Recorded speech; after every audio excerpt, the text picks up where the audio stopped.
Northwest. Yeah, we both. I played for the Northwest ice hockey team. Yeah. That was sick. I was, up in Montgomery. Yeah. I played for them. Are you guys better than Northwest? Swarm. We beat them in JV. Ooh. Like, you guys Oh. Dude, JV, come on. I can't brag about that. Oh yeah. Nice. He was practice squad for JV. Yeah. Good. Okay. All right. Can you guys hear us? Are we Are we good to go? good to go?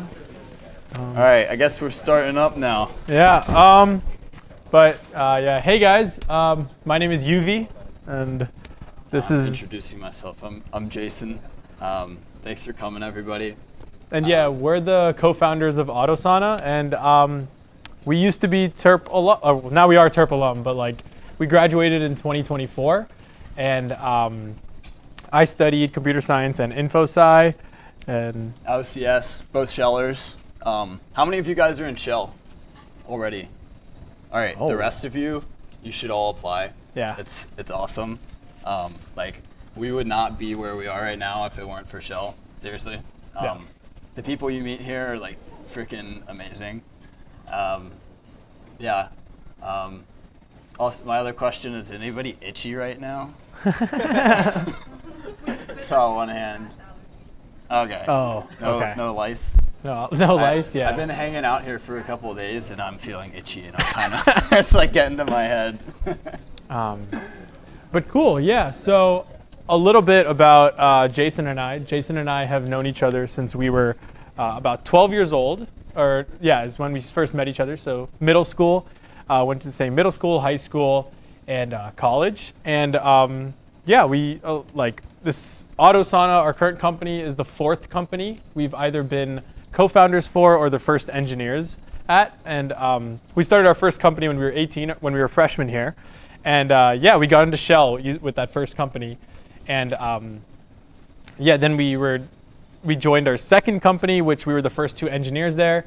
Became CTO and CPO. This is during junior year of college, and then post-grad we became founding engineers at an AI therapy company, which we quickly left to go start Autosana. But yeah, I guess off rip, does anyone have any like initial questions on like how more so on like Shell and how it plays into YC and how it played into like kind of our journey, just off rip. How did Shell help you with your first company? So I think one of the biggest things, as Jason was mentioning, was the people. So one of the biggest things is like Unity is huge, right? But like you have to find a subset of people that can, one that can like build stuff like naturally, and one who and two like enjoy building stuff. Like there's a reason why like not everyone in computer science is in Shell. It's because it's like people who enjoy building stuff are in Shell. So that's probably the biggest thing: meeting people who can help out, give tips, advice. There's also like a small subset of people on campus who like, I don't know, if I go to like most people on campus or like my mom and I show them my startup idea, they're like, this is awesome, like this is the best thing I've ever seen. But like Shell is this set of people who, I mean, for one thing, like they'll actually, for the most part, be honest with you, like, be like, hey, like, and they'll be nice about it, like, but they'll be like, hey, I think like this idea is not the best, but maybe you could tweak it like this. Yeah. And also just like anytime you have a technical problem, like I don't know, most of my friends before I came to Shell, my mom too, like, was just not gonna help me. But you meet this like insanely cracked group of people who'll be really honest with you and be able to help you on like basically any problem you run into. Mm-hmm. Yeah. Well. But yeah, we have some notes written down on like useful things that we think will be useful. We don't want to just like yap at you guys. So if at any point you want us to like stop and you have a question or anything, just like feel free. We'll also do questions at the end. But let's see, what do we want to talk about? I guess I could start off by talking like how we started Autosana, or like why. So Okay. louder. Should I move my mic closer up? You just gotta. Oh, got you. So when we started Autosana, we've been working in mobile apps for, 6 years now? Yeah. Like 3 of the 4 companies we worked on were in mobile. And a problem that we had is testing them just sucked. Like first of all, like with mobile apps, every time you have a bug, it's not like with a website where you have the ability to just hit a button and you have a one-click deployment and now it's fixed. With mobile apps, if you ship a bug, like one of our customers a couple weeks ago shipped a bug and he was like, yeah, it costs me $7,000 every day for like 3 days because it can take a few days for the App Store or the Google Play Store to actually approve your fixes. So we were always trying to, there are these really annoying traditional scripts that you can write, or a lot of people still resort to manual testing. That's what we did for the most part. We had these Excel sheets with like 100 different test scenarios. Like, I don't know, go like log in with this email and password and then go through onboarding and then make sure you see a picture of a yellow banana. And it's just like a freaking pain every time you test. And like teams like Capital One, like huge companies, you'd be surprised are like still doing this. Our last company was a mobile app company. Wasn't doing the best at the time. And have you guys seen a company called Browser Use before? Yeah, I see a few nods. It's basically like an AI agent for your browser, like book me a flight, whatever. I saw this, I had this problem, we had this problem, and I'm like we gotta be able to do better here, right? So I started working on this as a side project and left our last company that we were founding engineers at. That was an AI therapy app to work on this full time after I had some conviction around it. And then I gave UV like every reason not to join me. And I think he lasted like 2 or 3 weeks. Yeah. So, yeah. I mean, the way it happened is, as Jason mentioned, we were in the field for so long, we understood the pain point. And going on that, like that's one thing that, if any of you want to start a company, that's the only thing that matters is the pain that you're solving. And you want to be as specific in the pain point that you're solving as possible. Like a lot of founders get trapped in the whole idea of like, I'm going to solve everything with my solution. Like the horizontal approach is not the way to go anymore. You need to like pinpoint exactly what you're solving. You need to understand who is experiencing this problem, and that's like exactly your niche.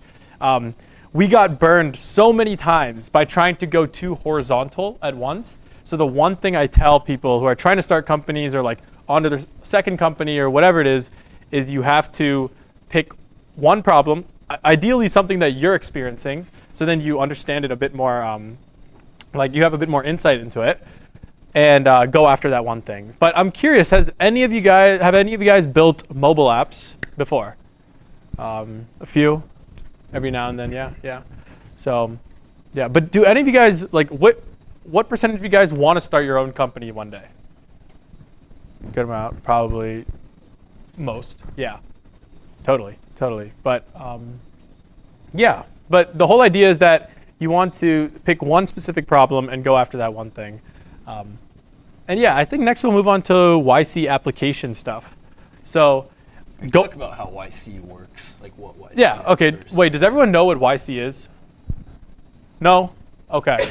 But YC is basically a Short for Y Combinator. Y Combinator, yeah. Just to clear that up. It's a startup incubator that essentially like companies like Airbnb, Dropbox, Stripe have all come out of. It basically takes in a bunch of companies every 3 months. They have about four cohorts every single year, and they give you $500,000 for about 7% of your company, and your job there is just to grow. And then they put you in front of a bunch of investors, you close out your seed round, and we'll get into all of that. But that's essentially what it does. It's just like you move to San Francisco, or that's like optional, but if you get into YC, you should move to San Francisco. And you kind of just grind like day in, day out for 10 weeks. 10 weeks, that's kind of like the whole demo day process, demo day deadline kind of thing. And we got in June 1st, or June 3rd, something like that. And we flew out to San Francisco June 17th. So 2 weeks right after, packed up everything and just left to San Francisco. And the batch started July 1st all the way to mid September, just last week. So that's kind of how YC works. But the most important thing about YC is the people you meet. You have to, like, I didn't understand until I went there. Being in startups for so long, I still didn't understand what San Francisco meant. But when you go there, like, things just happen. Like, I'm not talking about, like, oh yeah, I met a super cracked guy who helped me with a problem. I'm saying, like, you're just at a coffee shop having coffee with a friend, an investor overhears you and gives you a term sheet on the spot. Like, I'm saying, like, things just happen in San Francisco. That's why it is the hub for startups. And Jason, we just moved out there, as I said, June 18th. But I'm saying, like, yeah, I mean, we're here for a little bit, then continuing our journey out there. But definitely the place to be. And if you want to start your own company or be part of a startup. Go ahead. Do you guys have any of those experiences with your startup or anything cool? I mean, we got to meet Paul Graham, who's like the founder of YC. Yeah. So we got this. I mean, I guess this is not like generic to San Francisco, but it was just like a crazy thing that happened during Y Combinator. Yeah. Like, we just got an email from a name we had never seen that turned out to be Paul Graham's assistant. And it just says like, hey, Paul Graham's in town and he is having people over to his house. Like, we just got to go to his house. We played, like, yeah, we went. So, Paul Graham, keep in mind, like, he's the founder of Y Combinator. This guy's worth over like $4 billion. And he invites us to his house in Palo Alto. We go up there, his kid's there playing Legos. And it's just the most casual thing ever. We talk to him, and at the end of that, he's like, yeah, I want to personally invest in you guys. And he just casually writes like hundreds of $1,000s worth of check, like worth of money, like right there on the spot after meeting him for 30 minutes. So like the way that like San Francisco works is one thing, the tech, the people, yes, but another thing is just the money. The way money flows is ridiculous. So right now, we're currently raising our seed round. We're about to actually close out. But I've gotten on calls where maybe 3 to 4 minutes in, it's my first time meeting them, they're like, yeah, we're in for 400,000. Like, it's ridiculous, the things that happen out there. And obviously like YC helped with all of that. But yeah, shit's crazy, basically. And yeah, I guess we can move on to like how you want to get into YC. The only thing I think about YC is YC happens when you don't care if YC happens. Everyone and we've been here. This is our 4th time we applied to YC and we got in on our 4th time. Everyone loves spending so much time on their application. Don't. Like, the application should not take more than maybe an hour or 2. Give it some good thought. It's like 10 questions and they like cap you on like characters and things like that. But the only thing you should really be putting the most effort into is like the founder video. Or the founder's video, where basically you set up a camera and you talk about who you are, what you're working on, and who it's helping. But like we've spent hours on YC applications for them to just like auto reject us. But this time we went into it saying, hey, we don't care if YC happens or not. We're just gonna do this regardless. The only 2 things they care about is like the team and metrics. And I won't even say metrics, the team. The team is the only thing that they care about, because most teams, not even most, but a lot of teams, they get into YC and then they go to YC and completely change their idea. So it's like YC is betting on you guys as founders, and the only way to prove yourself as founders is to just build stuff. And if you get traction, that's like what they care about. In the sense, like, growth, at the end of the day, you could have 50 investors, you could have YC backing you. At the end of the day, the only thing that matters is growth. That's it. Like, if you're growing, if your customers are happy, which goes hand in hand with growth. But what I'm saying is, like, if you can show growth before you get into YC, and on your application, you're able to say, hey, I have 4 teams using my product. They're paying me, they're not even paying me, but they said that they will start paying me $500 a month next month. Like, but they're using your product. Like, that's huge. And that's what you guys should be striving for. Not optimizing your application, but to get like real life people using your product. Like Jason and I, we had no one paying for our product before we got into YC, but we had 2 teams, a Series A company and a seed stage company who were basically our early design partners.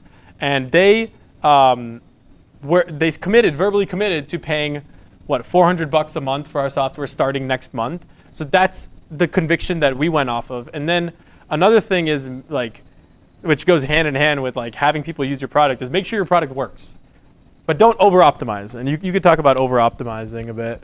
Yeah, I think especially on our first company, like I don't even know if you can call our first company a company because it like lost a lot, it like lost money, and it was just like a fun tar pit college idea. We were building. Have you guys ever seen those like digital business cards, like Popple or Dot? Like somebody comes up to you and they'll tap your phone. Yeah, you could be like at a conference and they get your LinkedIn, your Snapchat, your phone number. You'd come up and it was just like an NFC tag and you'd get all my info. Just for context, not that that matters, but like we really over optimized on that idea. Like we were like actually terrible engineers. This was like our freshman year of college, but like I think like the lesson learned, like I don't know if you guys who uses Firebase or has used Firebase before? Like we were optimizing for the number of Firebase writes. Like you don't need to optimize for that at all, especially because we had only like a few thousand users. Like it made no sense. Yeah, but like you should really just focus on when you're starting something up, like before you have customers, you should just focus on like providing value, and like who cares if it, like as long as it's not like out of the realm expensive, like who cares if it's inefficient, like if it's perfectly reliable, if your code is like beautiful, like it really doesn't matter, because like odds are when you first write it's probably going to end up getting rewritten or you're going to pivot anyway. So like get it to work first, and once customers are like, I love this, they're paying for it, then you go back and you actually optimize and you can make it as beautiful and performant as you want. That's a big lesson that we learned. Yeah. Another thing is like, well, that's a huge lesson we learned from our first company. Another huge lesson we learned from our first company is to make sure you're building something people would pay for.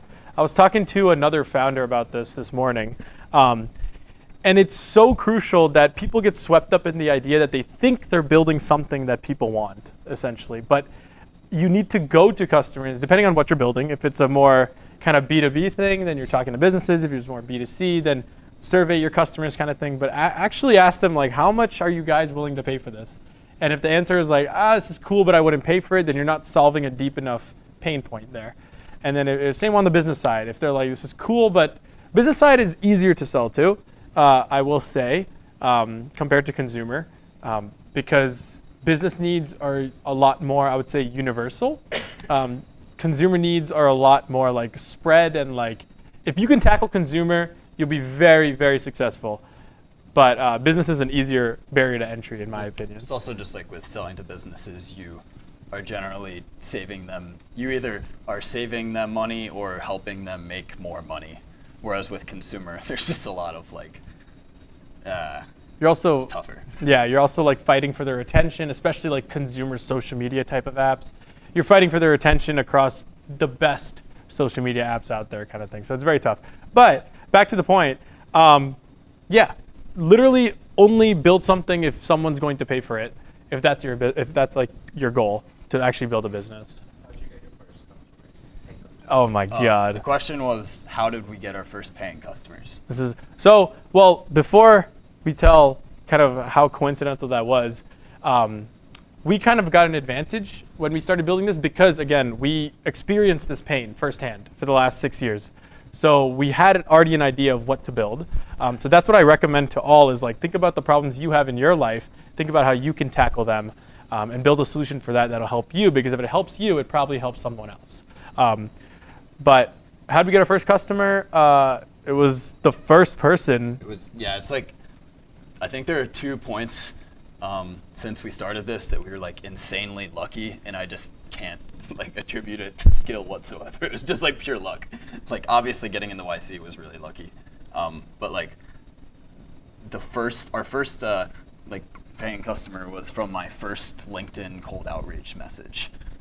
So, and we've sent like a lot of these, but the first person I reached out to, and this was right after I actually got yelled at by my other former Sheller, Thomas. Who I met with him and he was like, dude, you gotta like stop building and actually like try to sell this thing, or else you're just not gonna get anywhere. So I started like cold outreaching people on LinkedIn, and yeah, this guy was like, yeah, this is a huge problem for us. Like, I'd love to be a design partner, and Yeah. and that customer actually ended up also being, well, they're like our biggest power user. They just Slacked us one day. We have a Slack channel for all of our customers, and they just said, hey, we want to do a case study with you guys. They paid for PR for it. They invested in our round. Like, Yeah. it was like the most lucky thing ever. I But all of our customers, and the first few came from LinkedIn outreach, just like finding people who were like hyper targeting people who we think would have the problem and the greatest intensity and be willing to pay for it. And then the YC launch, which you can talk about. Yeah. But I think to get your first customers, you need to understand who to target, of course. And then it depends. If it's business, like if you're targeting businesses, I would say LinkedIn outreach is a huge like plus there. I think you should definitely do LinkedIn outreach, but who do I reach out to? Part of the company. That's your ICP. So you have your company ICP, which is ICP means like ideal customer profile, I think. But yeah, basically like who you're selling to. So ours is specifically like seed stage companies to Series C stage companies. Series A, B, and C, and seed stage companies, and who in those companies are CTOs and head of engineering. That's our ICP. You need to nail it down like that. And the way to figure that out is just trial and error. You just got to throw stuff at the wall and see what sticks. So, yeah. Wait, did we explain what we actually do?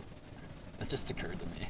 Did Yeah. we skip over that? That was like your whole thing in the beginning. No, like the actual solution. Okay. I think I explained the problem and then got completely sidetracked. So we should probably just take a minute and explain that before we Okay, keep yeah. So going. what we do is basically we built a platform. We built an AI that's really good at testing mobile apps.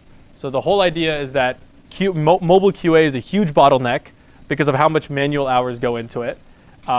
So we built an agent able to test mobile apps. You explained this when we talked about like browser use and like we built the mobile version of it. I explained how we got there. I just want to be explicit on what we do. You write natural language prompts just like how you would describe to a manual tester. You know, click on this, tap on that, sign in with this username and password, make sure you see this, and the AI just does it on every single deployment so that you don't have bugs in your app. Just so we have that on the record. Yeah. But how do you get your first customers? You just outreach. Just talk to people. Yeah.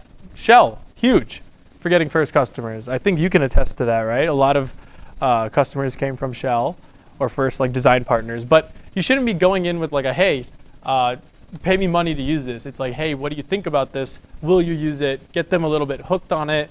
Then you can bring up the whole like money side of things. Go ahead. Honestly, it depends. The question was, how much should you actually build before you start like talking to customers, right? I think it should actually. Jason and I's experience is a bit different because we knew what we wanted to build because we were experiencing the problem. But I would recommend everyone, before writing your first line of code, to go talk to people. Go say like, hey, if this was a thing, would you pay for it?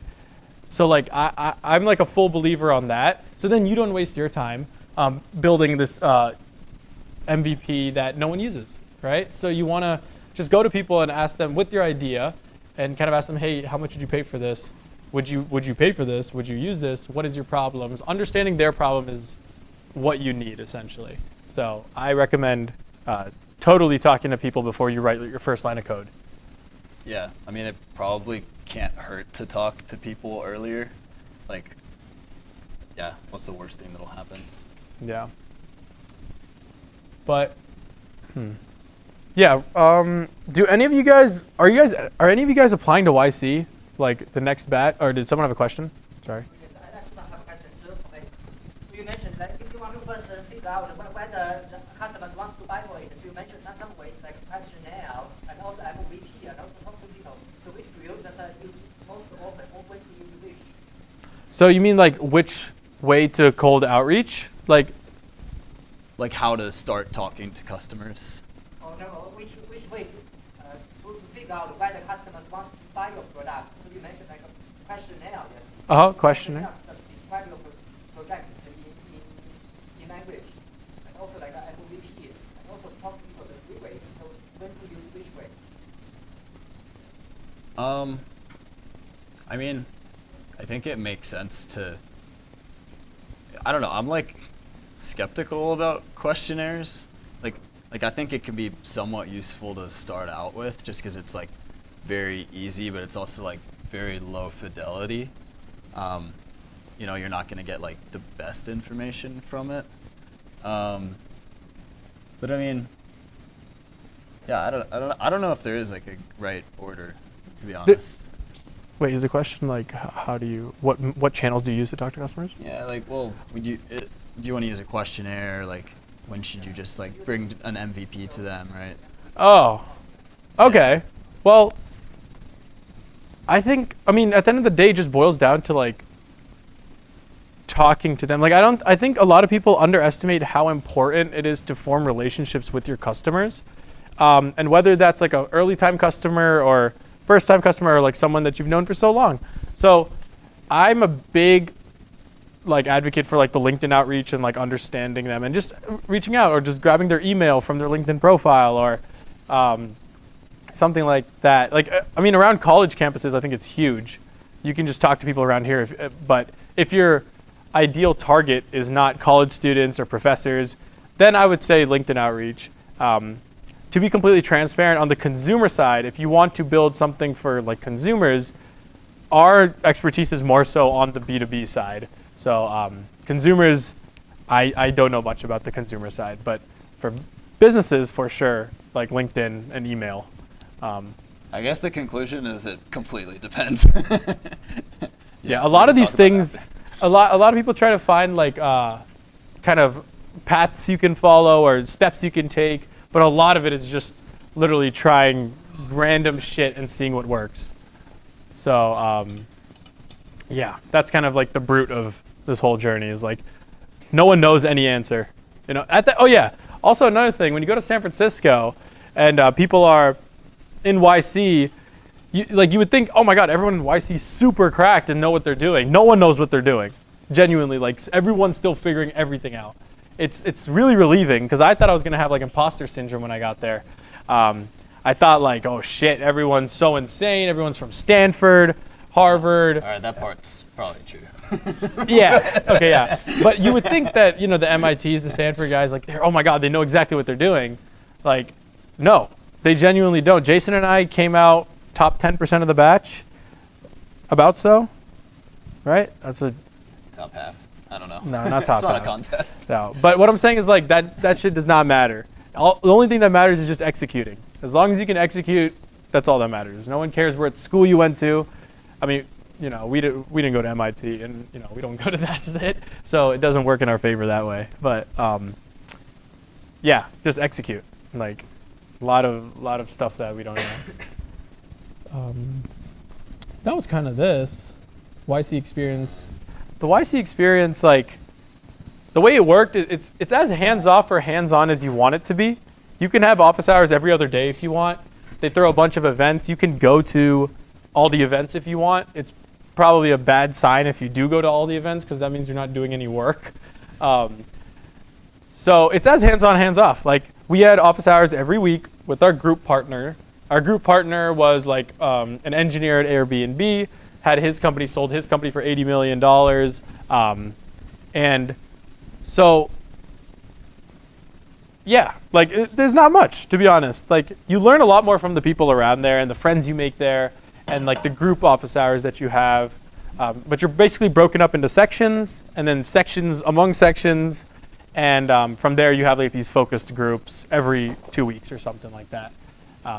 And then they would have like other like big events and things like that where you would do big presentations just to like check in, keep people accountable, things like that. But and then at the end there's demo day, which is like the day that everybody is preparing for all of YC, where you go in front of I don't know, 1,000 investor, like a lot of top A lot. investors, and you have 1 minute and one slide to just explain what you have done in the last 2.5 months and show your progress. And UV killed it, but it's pretty nerve-wracking. Right? Yeah, no, I mean, I just went up there and kind of like blacked out a bit. Like, because you're just in front of like this net worth close to like $50 billion worth of people. And it's like, yeah, I just read off the teleprompter, and it was pretty insane. But the way that, yeah, I mean, I guess the way Demo Day works is like, it's essentially, in the past, they had Demo Day of like, this is the point where you start fundraising. But actually, the way it works now is 2 weeks before Demo Day, you start fundraising. You take your first investor calls about 2 weeks before Demo Day. So when Demo Day came around, we were about 75% closed. So we raised $3 million. So we were about, a little over $2 million raised at the point of Demo Day. So it's just like that final push to get you closed out. So yeah, that's kind of how it works. It's more of a formality now, I think so. And it's just a lot of fun. Like after Demo Day, there's a huge party. You go out to the bars with your group partners, and yeah, it's just a shit ton of fun, to be honest. And it's just like that wrapping up, closing kind of thing.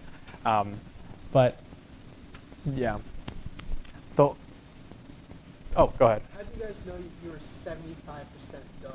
Did you set a goal for like how much money you wanted? Yeah, so we wanted to raise $3 million. Oh, yeah, we had like no idea how any of this worked going in the YC, and like I guess you just wouldn't until you raise money. But yeah, basically how it works is, so everybody has, like he keeps mentioning group partner. It's basically, I don't know if you guys like watch YC on YouTube at all, but like all the talking heads on there, like Jared Friedman, Harge, they're all group partners. Gary Tan. Yeah, Gary Tan is a partner. Well, I'm going on a tangent. What was I talking about? Basically, Yeah. you talk with your group partners Yes. to decide how much your company's worth. So if you have $0 in revenue by Demo Day, because you have the YC label on you, you're probably worth 10 to 15, maybe $20 million. Okay, that's how much your company's worth.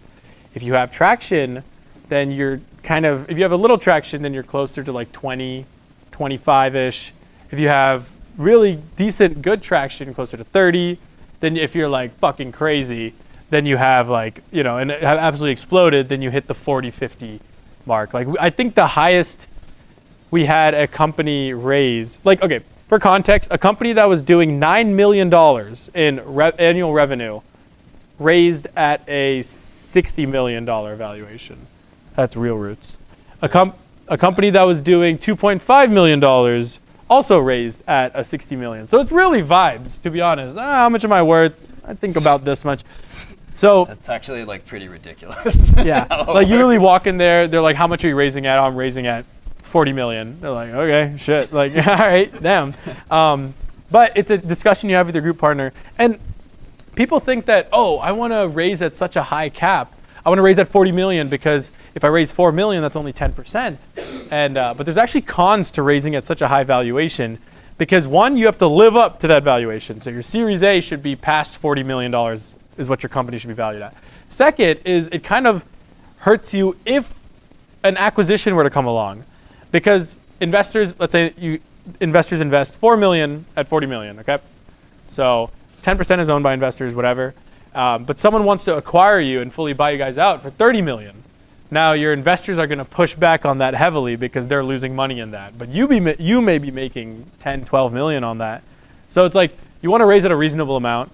So this is a conversation you have with your group partner. It's not fully vibes, but it's mainly vibes. There's no like financials they do and no like financial modeling that they do to predict your revenue rate and shit like that. It's very much at this pre-seed and seed stage. It's very much based on vibes and hype. Investors and fundraising is fully FOMO. That's the only thing that matters. Is like that's what they teach us at YC. It's like the earlier you get in and build this momentum. Fundraising is all about momentum. This guy will want to invest because that guy invested, and that guy will want to invest because that guy invested. That's how it works. It's really crazy. It's really annoying. You would think that there's like such like calculations with it, but people will just throw money at you because their friend invested. It's ridiculous. Yeah.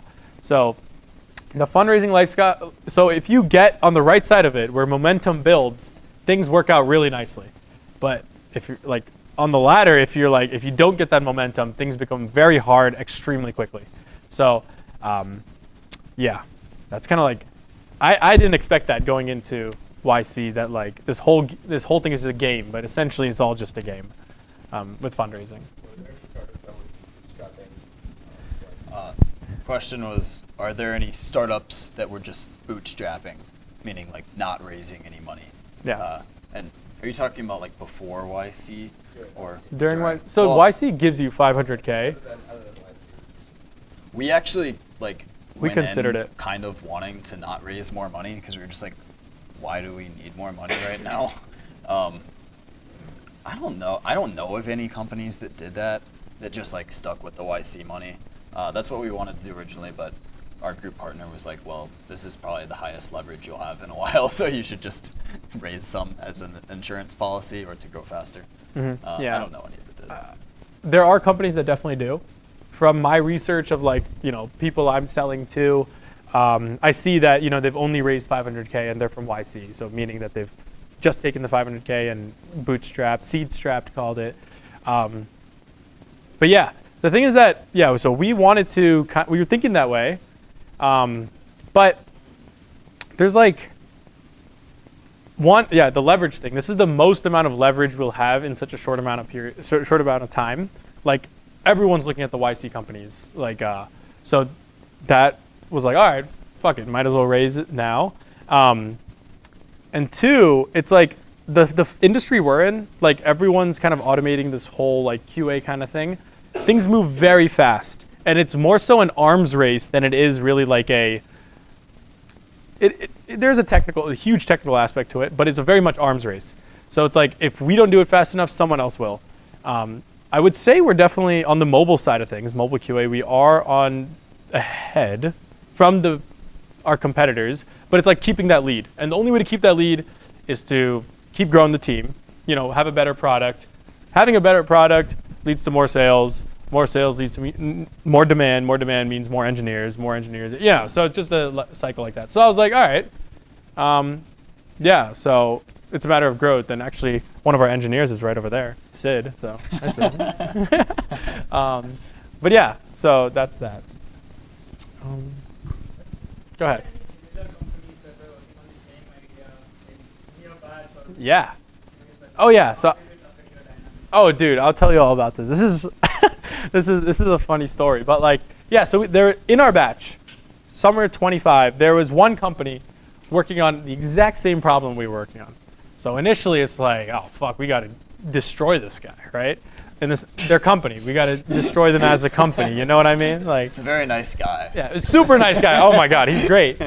But at the end of the day, you shouldn't be focusing on competitors.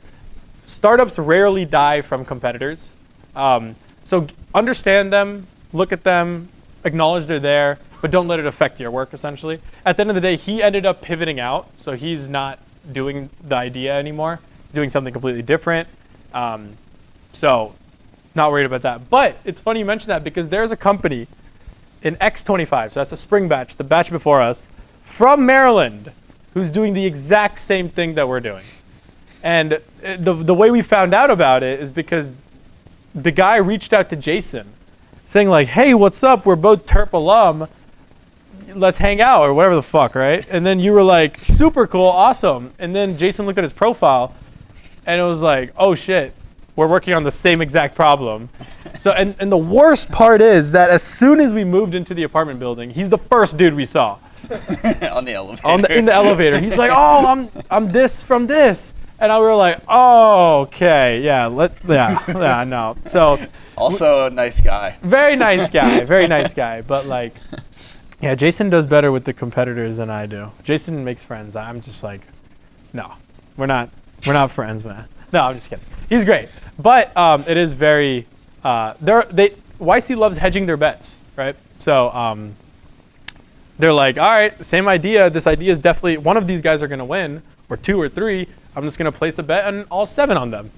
So it's like very, very common that you'll find competitors in your batch, and definitely before. And I would expect fall 25, like the current batch, that there will be a few competitors in there. But at the end of the day, what can you do, right? It's just about focusing on how much you're growing, focusing on your product, and who's got the better product at the end of the day. So, and yeah, we had this one company. Yeah, actually, so one of our customers is the YC mobile team. We literally power the QA behind the YC mobile app itself. And that's a pretty hot customer. And in terms of like, we had to fight for that customer a bit. We were competing against a competitor from summer 24, almost a year and a half older than us. And again, it boils down to whose product is better. And we were able to win that over because our product was objectively better, found more bugs, more reliable. So it's like, people can be older than you. You know, they're almost a year older, or they are more than a year older than us, and just still have a shittier product. So it's like, it's crazy the way that, don't get too hung up on competitors. A lot of people do. Don't get too hung up on it, yeah. But. Yeah, it was more like when you were in Shell, like when I came in and I saw you working, like when you came back to summer after graduating, and you started working on this and you went into YC. Is there like a key thing or 2 key things that people should keep in mind when they're making new companies that are trying to spin something up and they go and fail, or like what they learn? What's that process like been like for you two? Yeah. Bro. Like, well, regarding, like, are you talking about more so like, this is our 4th company, we've failed the last 3 kind of thing? Like, how is it? What's that process like in college? Like for you Oh. they're in college, right? Yeah. And you go through and you put all this effort in and then you fail. What's that like emotionally when you come to a decision like this at the end of it? That's a good question. It's okay, this ties into like my last thing here. The only thing that matters, the only reason why companies die is because the founders give up. The average company that actually fails has like an average of like 600K in the bank. It's never a money problem. It's never a competitor's problem. It's just that the founders give up at the end of the day.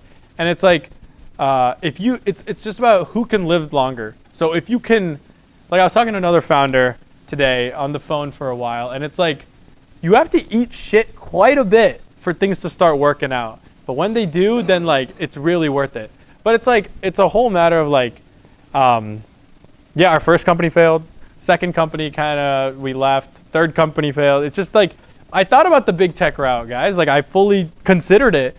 Then I was like, nah, like, I can't do it. I can't do it. So it's like, if you're able to stick it out, and Shell is a huge community for that. Like Shell will always encourage you to stick it out, keep pushing, and eventually something will fall. It's just a time game. Like each fail that you have, each startup that doesn't go right is just a step closer to the one that goes right, I guess.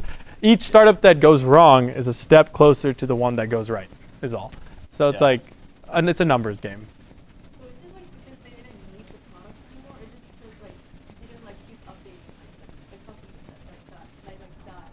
You don't keep on like updating the app or like your product, or is it that it's just like they don't need it and they just like give up? Well, we actually haven't been in a position where a company died and people were using it actually. So Not a lot of people. Yeah. for who? Yeah, some people use social. Oh my god. So we had like our first company, it was you tap my phone, you get all my contact information. We had probably had like what? Let's say we had a few thousand users, but only let's call it 10 people used it. 10 people used it religiously. Sorry, 10 people. I mean, we honestly just got discouraged. And we quit on that. We quit on that. I think like failing a startup is kind of like Rite of passage. It's like a breakup, like a relationship, in the sense that I don't know. Like I always grew up thinking that breakups happen because like I don't know. There's this like enormous fallout. I mean, I guess that could happen, but like in my experience, it just kind of fades out. Like in the same sense, like most startups just fail because the founders get discouraged, and like you kind of lose the spark. And I mean, there are plenty of factors that go into that. Like in our case, there weren't that many people using our product, and they didn't care that much about it. But kind of just happened. You kind of just lose faith, and then a week later you have a new idea. Yeah. Yeah.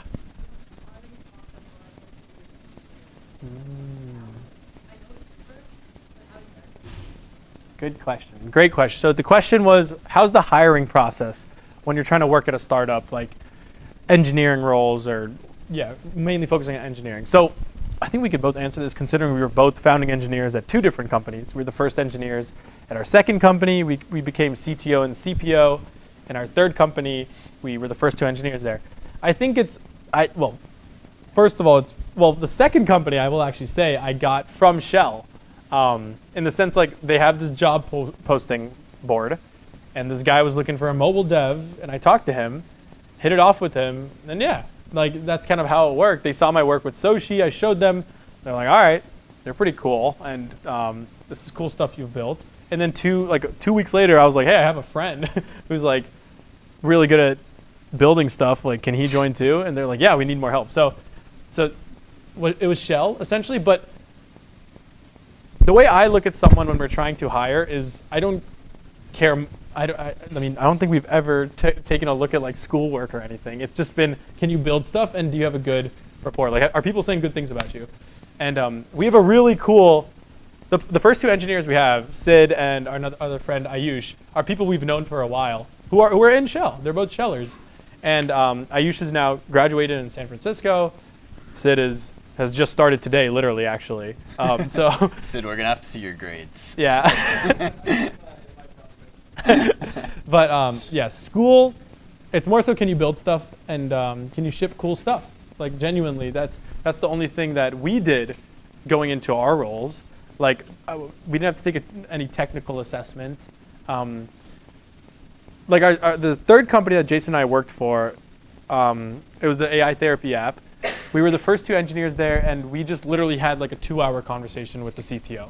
And the CTO is this like 50-year-old who's really amazing engineering leader. But he didn't ask us anything technical because it's all about the people. If you find the people that will do anything it takes and do everything it takes to get their shit done, it's all that matters. That's genuinely all that matters. Is it done or is it not done? I don't care if you got an A in 351. I don't care if you got a B in 216. Is it done or is it not done? So it's a matter of like, you need to find people who have an engineering background, of course, because that's how they understand things work. But you have to find the people that will just be relentless with getting it done. So if you can show that you get things done, that's all that matters. People you enjoy hanging out with, they're good too. There's also that. That's like actually equally as important. Especially small teams, you need to have a group that just fits very well. Yeah. Sid. Specifically with like people who are like thinking about starting companies that work with AI, it seems like having a reliance on like frontier models is like a double-edged sword. As the model gets better, chances are your product is also improving. But on the offside, there is this like underlying danger that the model gets so good where it may be able to do something capability to existing partners. How are you guys thinking about this, as well as how do we think about building companies that are resilient towards this like increase in like frontier models? Dude, Great I question. think we had Greg Brockman, who's like one of the OpenAI guys, talk at YC, and I think someone asked this exact question. So like, we don't really know any better than you, to be honest. It's a totally valid take, though. Yeah, I get this question from investors a lot, and investors are cool, but they don't know. Again, they don't know. No one knows anything. But yeah, so that reliance on the frontier models, I think it's good to just stay up to date. But I think with our solution, I would say that the surrounding infrastructure is kind of a moat on that end. But yeah, going off what Greg Brockman said, like no one knows. It's just a matter of like his answer was basically like most of your companies, it just wouldn't make sense for us OpenAI to like compete with you because you're too small of a niche. We'll see how that holds up. Like if OpenAI ends up building a mobile QA agent like next year, then like we can just scrap this recording. Yeah. I think if we look at like they've started very general, right? Like they're huge, just chat applications mainly, and now they're the coding agents kind of side of things. There are some horizontal agents in our YC batch that really try to tailor to everyone. I think like they are literally competing against the what is it, Comet, Perplexity's browser and things like that. So like there are a little competition there, but and actually I will say that one of our biggest competitors, which has not emerged to the point of people knowing about it yet, is Google. Google actually is trying to build something that we're building, genuinely, but it only works on Android apps. There's so many limitations. It seems like just a PM and a few devs are working on it. And this is something that's been around since we started, March, February-ish. So it's basically called Firebase Test Agent, and essentially what we do, you describe cases in natural language and see, and it executes those tests. But no one uses it because it's such a lagging product. Like it's not being constantly updated, or at least I haven't heard of it. I haven't heard any customer mention it, except for one. One churned from it. One churned from it and uses us. So it's a speed game against those guys, I think.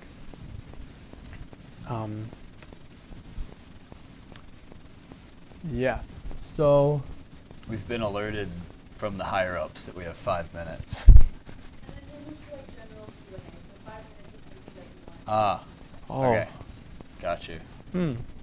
Is there anything that you guys like want? I guess we can move to the Q&A. Yeah, we a could probably bit do earlier. Q&A now. Sure. Yeah. What's If up? anybody has questions. What are your next steps? The next step, anything to focus on? That's a good question. His Yeah. question was, what are the next things that we're going to focus on? Yeah, I mean, I feel like in the beginning, I don't know, we've gone through a couple of phases. Like, we started off, it was this really cool demo, and then I give the product to somebody, and they're like, dude, this sucks. This does not work. We passed that, luckily. Now we're at this place where, like, we can give the product to most mobile teams. They can use it, and they're like, wow, this is, like, really sick. This is awesome. But then the longer they use it, the more, like, holes they find in it. It's just not reliable enough. So the main thing that we're going to be focusing on is reliability. Like, I think that's the case for like most AI product. It's like not that, it doesn't take that long to go to like 80%, but going from 80 to 100 is like really fucking hard. So that's where we're at. I'd say we're at the 80. So we have like a good amount of customers paying. They're like staying. We're working with them, but it's like, yeah, I was telling this to someone else. I want to get to a point where I can go to each and every one of them and ask them for a testimonial, like that level of confidence that we're serving. So we're focused. A lot of people, like right after YC, they go on this huge growth spurt, and they basically have this pretty menial product, this pretty like mid product, and they just try to grow it with sales. And sure, that may spike their growth, but it's like we want to build something that's genuinely extremely valuable to mobile teams and very sticky. One thing in the past that we got burned on is not building products that are sticky enough. So we're learning from all this, and we're like, we have 25 solid-ass companies that are using our software. Let's make them extremely happy before we go on this huge growth spurt. That's kind of like the milestone. And with that growth spurt, after how reliable and just great the product gets, fast and everything, after that growth spurt, we hope to be at our like Series A. That's like our next milestone. Yeah. Go ahead. How long did it take you from when you first started building your products to actually being able to reach out to customers? So the question was, how long did it take you to essentially start building your product to then start reaching out and talking to customers about using it? I think I worked on it as a side project for a month, and then full time for like 3 days. So I don't know, maybe a little over a month of just like, and honestly, I probably should have talked to customers earlier, but it was probably like a month and a half of building before people actually tried it. Again, that's because Jason knew what exactly he wanted to build, because he was selling to himself. He felt the pain, he knew the problem. But if you're building something that you don't know the problem for, I suggest the opposite. Talk to customers first, then go build it. So this is a little bit of a unique spot that we're in, just both having felt that pain so much. But yeah, I would recommend talking first and then going to build, unless it's something that you're solving for yourself. If you had a chance to go back and change in the Autosana journey or like the past like 4 companies? I think Autosana. Okay. So the question was, if we could go back and change something, what would it be regarding Autosana? Probably quit earlier, go full time on it earlier. Oh, I thought he meant like quit. Quit Autosana. Yeah, I think that's what mine would be. Like, if I knew that this would be where we would be at 4 months from now, yeah, I would have quit our previous company probably earlier. Yeah. Gone full time when you went full time. Yeah, I feel like we'll have a much better answer for this in like 6 months. Yeah. Like I feel like it takes some time to when you look back and you're like, I was an idiot. Like that, I'm sure that'll happen again. But like, I don't know what that thing is yet. Yeah. Go ahead. Oh, We okay. don't. We don't. Yeah, no, we don't have PMF yet. PMF is product market fit. Is when like you are genuinely at a state where approximately 40% of your customers cannot live without your product. Like they just like your product is solving such a deep pain point that they can't get rid of it. That's like what product market fit is. Yeah, but yeah, no, we're not at that yet. But we hope to be at that 2026. Hope to be at that later this year. The goal is to get the product market fit. Yeah. I mean, yeah, like our product has been pretty easy to sell, but we just don't know. It hasn't been long enough to see if people churn. Like hopefully they don't and they continue to pay, and at that point I think we can conclude we have PMF. Yeah. Yeah.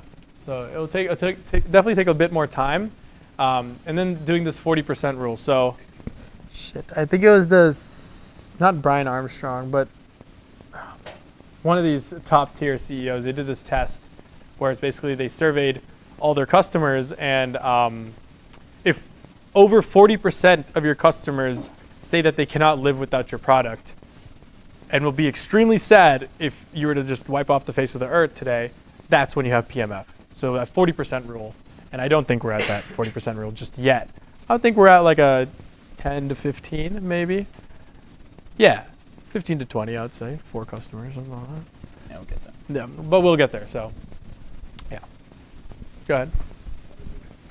What are your thoughts on live coding and the importance of just knowing how to code as a skill? Good question. So the question was, what are your thoughts on vibe coding and just knowing how to code as a skill? Well, on the vibe coding thing, I think it's like, it aligns with our thesis. Like our whole thesis is that, software is going to continually get produced at such a mass amount. And with that, there'll be more mobile apps and there'll be more bugs in mobile apps. So it kind of helps our case in that side of things. So I think it's awesome, like this whole vibe coding stuff. It's allowing like non-technical people to be able to tap into the technical side of things.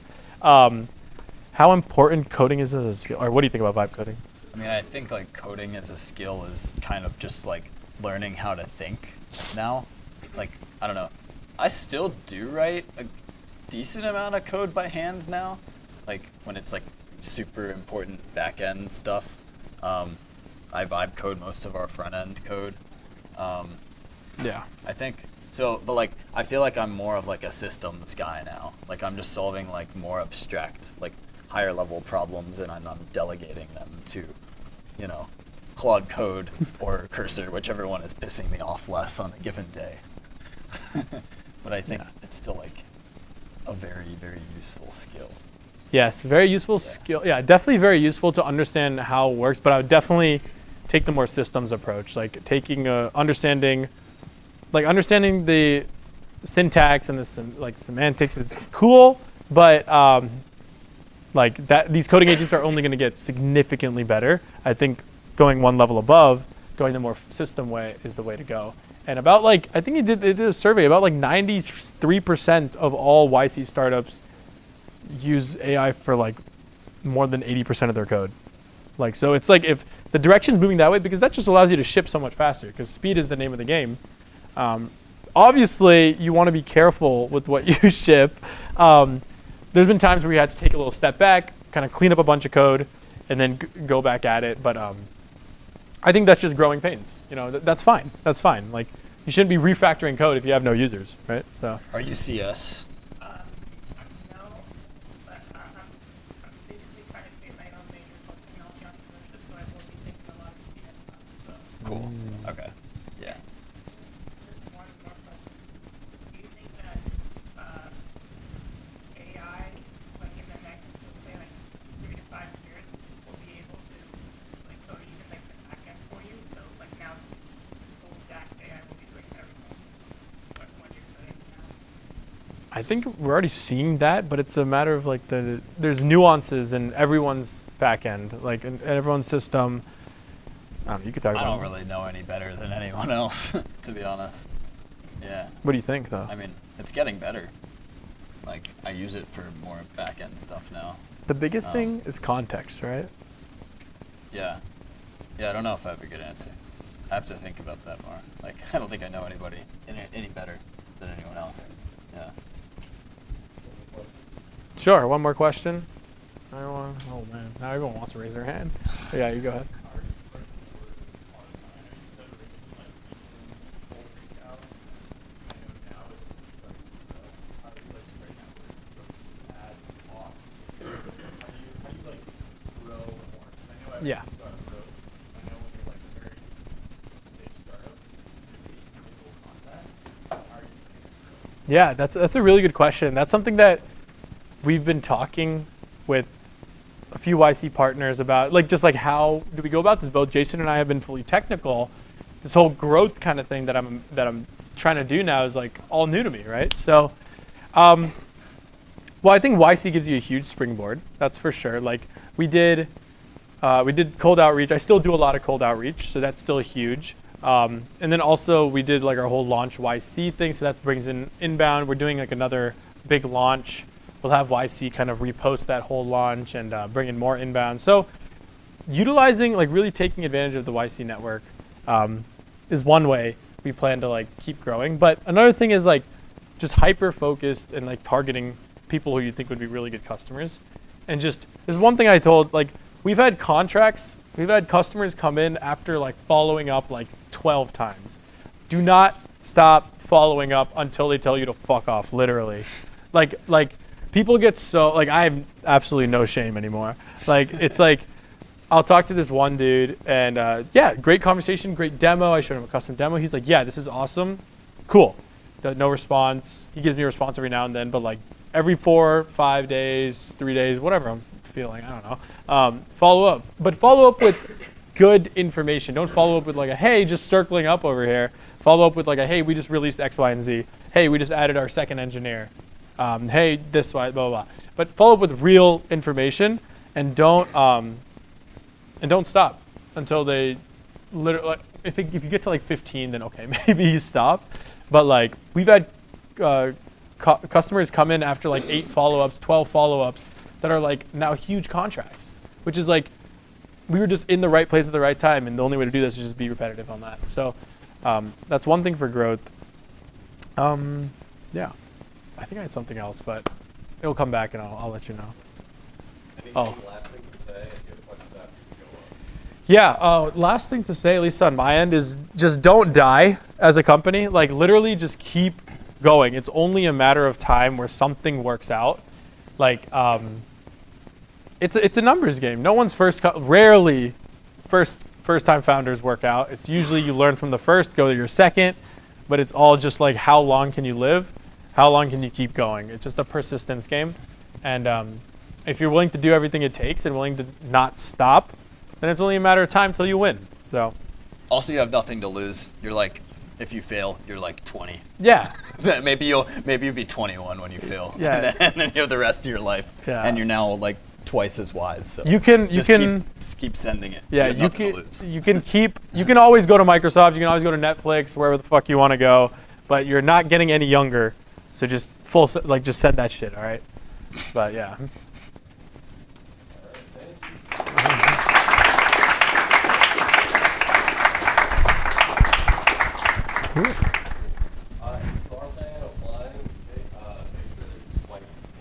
Oh, apply to Startup Shell. Yeah, that's also one thing.